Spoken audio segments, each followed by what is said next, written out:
Now, many Bollywood actors are also producers, but very few Bollywood actors are also directors. So what does that bring to the table when your co-star is a director?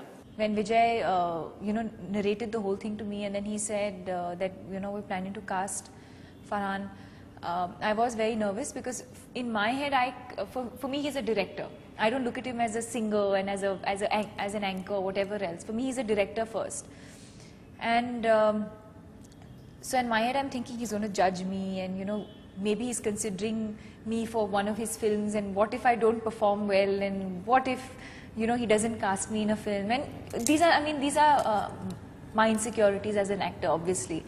But it was great, and I think somewhere he completely switched off as a producer, as a director, and everything else, and he was there completely as an actor. And I hope I've made enough of an impact with my performance that he'd probably want to cast me in one of his films. I hope so. Now, Deepika, in the very few years since Om Shanti Om, you've become this big star. But the jury on your acting skills seems to be still out. One of the criticisms of Love Aajkal was that audiences didn't fully connect with your character, didn't understand her motivations, maybe because you couldn't pull off such complicated emotions. Is there any merit in that argument?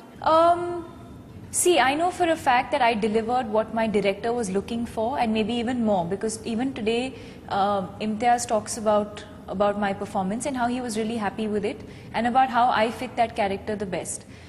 My other point is that it's sad that in our industry, or for the critics, for example, it is always the actor with the bigger lines and with the louder lines and with the louder performance that is always noticed.